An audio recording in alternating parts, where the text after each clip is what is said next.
बहुत प्यारा। लेकिन देखो हम तो चलो पैरोडी वगैरह भी कर लेते हैं, वहां तो असल वो क्या कार्टून शो चल रहा था, वो तो जेन्युइनली अपना ऐसे ही है, वो तो ऐसे ही हंसा रहे थे। मेरे ख्याल में बहुत ज्यादा मेहनत करने की जरूरत नहीं पड़ी, आधे से ज्यादा काम, बल्कि मेरे ख्याल में 80% काम तो खुद इंडियन मीडिया ने किया हमारा।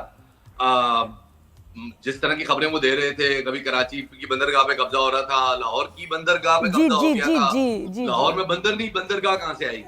उसके बाद पिंडी के अंदर जो है वो मिसाइल और रॉकेट फायर हो गए थे। मुरीद के बेचारा ऐसी बिला वजह मशहूर हो गया। मुरीद के में हालांकि हम सिर्फ आज तक जो है वो चावल लेने के लिए रुकते थे जीटी रोड पे जाते हुए, मुरीद के मशहूर कर दिया उन्होंने, और बहुत सारे दीगर उन्होंने काम किए। तो हमें कोई बहुत ज्यादा मेहनत करने की जरूरत नहीं पड़ी। इंडियन मीडिया खुद एक बहुत बड़ा सर्कस बना हुआ था। मेरे ख्याल में कॉमेडी किया ना तो कॉमेडी की तौहीन होगी, लेकिन वो एक सर्कस था, उसमें बंदर उछल रहे थे, उसमें भालू नाच रहा था, उसमें शेर जो है वो आग के गोले में से छलांग मार रहा था। ये चीज आप कंपैरिजन कर सकते हैं, कॉमेडी उसको कहना मेरे ख्याल में कॉमेडी की तौहीन। बट वाकई वैसे ऑन अ सीरियस नोट कहते हैं कि सहाफत का जनाजा निकला है भारत में। सहाफत का जनाजा तो तब होगा कि जहां सहाफत होगी। मेरे ख्याल में वो वहां पे पहले दिन से सहाफत नहीं थी। इस थ्रू आउट इस कॉन्फ्लिक्ट में, मैं पहले दिन से इस कॉन्फ्लिक्ट में उनका मीडिया देख रहा था। उनका मीडिया में सिर्फ सेंसेशनलिज्म की बात थी, गोदी मीडिया की बात थी, और गोदी से भी ज्यादा फिर वो जो चुन्नू मुन्नू की लाड़ियां थी अपनी आवाम के साथ, उसका एक बहुत बड़ा रोमांस था फेक न्यूज के साथ, जिसकी वजह से मेरे ख्याल में उनकी आवाम अभी भी एक डिल्यूजन में है। उनको लगता है वो ये जंग जीत गए हैं, उनको लगता है कि उनका एक भी तेजा उड़ नहीं पाया, उनका एक भी रफाल पाकिस्तान की सरहद के नजदीक नहीं आ पाया। हमारे JF-17 वहां जाके उनकी एयर बेसिस को बॉम्ब करके वापस आ गए, वो उड़ भी नहीं पाए, उनकी कम्युनिकेशंस हैक हुई, उनकी मीटिंग्स की तस्वीरें हमने अपने पास चला दी, उनके जहाजों में हमने अपने गाने चला दिए, उनके जहाजों की आपसी कन्वर्सेशन हमने रिलीज कर दी। उसके बाद भी उनको लग रहा है कि वो जंग जीते हैं। तो उसके बाद भी वो सही कहा था, गुलिस्तान जौहर को कैप्चर तो किया हुआ है, लेकिन वो फुटबॉल गेम वालों ने। अच्छा, इस कॉन्फ्लिक्ट में एक और का नहीं बता रहे, लेकिन एक बहुत बड़ा जोकर जो है सामने आया, इनका मेजर रैंक ही लगाना इसके साथ रैंक की तौहीन है, लेकिन जो उसने इतना गंदा रोल प्ले किया है इस सारे उसमें, अर्नब वगैरह का तो स्टाइल फिर भी, गौरव आर्या, लेकिन नाम ही नहीं मनू उसका नाम लेना, इस काबिल भी नहीं कि इसका कोई नाम भी पूरा बोले, और पता याद भी नहीं किसी को।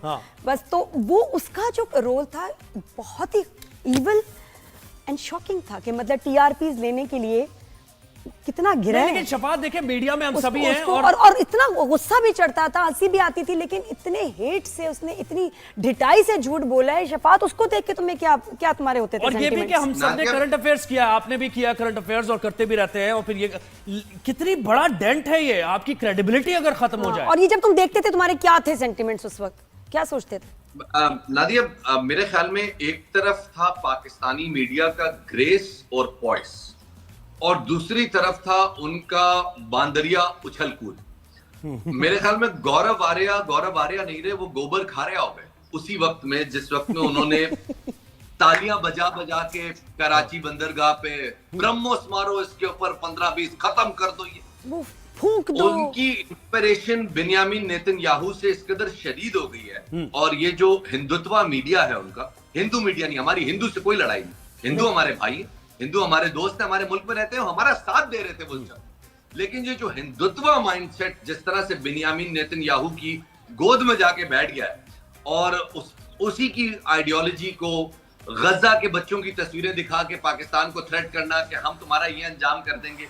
जब आप इतनी जलालत करेंगे तो फिर तकदीर के कुछ फैसले हैं और कुदरत की कुछ कवानीन है कि पानी बंद करने वाले का साथ तकदीर ने कभी नहीं दिया। बिल्कुल आपने थ्रेड ही किया, आपने कोई एक तड़ी दी, आपके पास तो कैपेसिटी नहीं है, लेकिन आपने सारी जिंदगी के लिए अब अपने आप को आइसोलेटेड कर दिया, तनहा कर दिया। बिल्कुल, पानी से कोई नहीं रोक सका। अच्छा, इस बात मुझे पाकिस्तान के अंदर भी जरा वो बताएं ना, वो क्या फील आपने किया, ऑब्जर्व किया? हम सब यंग जनरेशन, हमने जर्नलिज्म में और सारे, तो हम ये टू नेशन थियरी पे बड़ी बात होती थी, बहसें मुख्तलिफ होती थी कि भाई ये क्या है, प्यार मोहब्बत का अमन का पैगाम होना चाहिए, यूनिवर्सिटीज कॉलेजेस में आप भी जाते हैं, बात होती। लेकिन इसके बाद, इस एपिसोड के बाद आप समझ रहे हैं कि वो अब यंगस्टर्स ने ये सोचा है कि वाकई ठीक किया था हमारे एंसेस्टर्स ने जो कुछ उस वक्त हुआ था?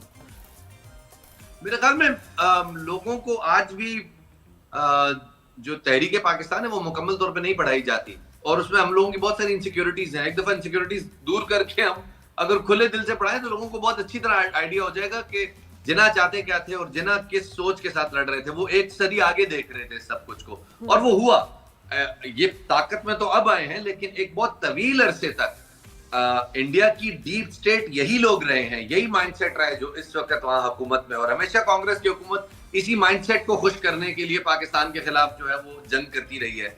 ये बात दुरुस्त है, लेकिन हम इस सारी चीज को देखकर सिर्फ हंसते रहे। पाकिस्तानी कौम हंसती रही है, हमारे सहाफी हंसते रहे, हमारे मिलिट्री स्पोक्समैन हंसते रहे, हम अपनी ISPR की प्रेस कॉन्फ्रेंसेस में सिर्फ ठट्ठा लगाते रहे हैं इनकी दीवानगी पे, इनकी हैजानियत पे, इनके पागलपन पे। और फिर भी कुछ शफात, कुछ ऐसे आइकॉनिक जुमले, कुछ आइकॉनिक मोमेंट्स हैं इनके जो शोज चल रहे थे मीडिया के। एक में जो अर्नब के शो पे माइक चलता रहा, बंद नहीं हुआ, तो फिर हमारे जो लोगों ने वहां बोला है, मैं तो उस स्टेटमेंट पे भी इतनी मुझे खुशी हुई कि वो कि जी बरखा दत्त, राफेल से ज्यादा जो तेजी से नीचे गिरा है वो बरखा दत्त की क्रेडिबिलिटी है। और इतना जबरदस्त, हमारे भी स्पीकर्स आई थिंक बहुत अच्छा बोले। हमारे सारे लोग जो थे, उनको जो चुने गए हैं ना, वो लगता था कि वो भी मिसाइल मुंह में लेके बैठे हुए बारूद के साथ बोले और सही लगाए। आपके भी कुछ ऐसे मोमेंट्स थे, कुछ जुमले जो आपको दूसरों की वीडियोस में देख के शदीद मजा आया और दिल खुश हो गया, वो कौन से थे? मुझे सबसे ज्यादा खुशी इस बात की थी कि मैं इधर ट्वीट डाल रहा था, इधर मैं वीडियो डाल रहा था, क्योंकि जैसे ही कॉन्फ्लिक्ट शुरू हुआ मैंने उस वक्त नरेंद्र मोदी की एक वीडियो बना के डाली थी, जिसमें मेरा कहने का मकसद ये था कि हमने ऑपरेशन सिंदूर किया, लेकिन वहां आगे वलीमे की तैयारी। मैं देखा था।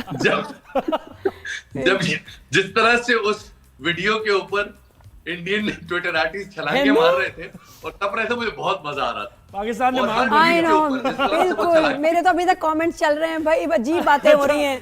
तो अच्छा, और दूसरों का भी बताएं। शबाज से ये पूछते हैं ना, ये जो अभी हुई है पेशरफ्त हुई है इस जंग के सूरत-ए-हाल के बाद, डोनाल्ड ट्रंप पलट से गए, पलटी सी खा ली है उन्होंने। ये अभी तुम्हारी ना ट्रंप की स्पीच बनती है वैसे, समझ नहीं आ रहा, ट्रंप की स्पीच बताएं भाई, है ना शफात, अभी बनती है। शट अप कॉल दे, no more Apple in India, no more. Nadia, please don't do this. You're so awful doing this. I can do it better. I can do it far better than you. And I'm going to tell you something.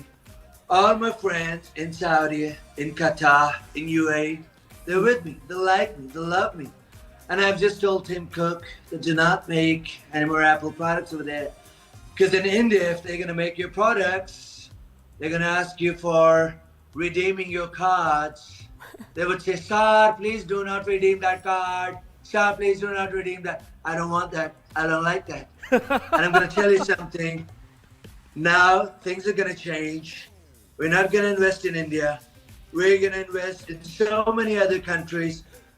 And on the morning shows in which there are people like Nadia, people like Zuhaib, people like Thank you, Shafat. Trump sir. Thank you. We're going to invest in them. We're going to talk to them. We're going to make them our correspondents. They're so beautiful, so lovely. I've been watching them ever since I was a child. यार शबात, दोस्ती का फायदा उठाते हुए मोदी भी हो जाए, दोस्ती का फायदा उठाते हुए रिक्वेस्ट मोदी भी हो जाए।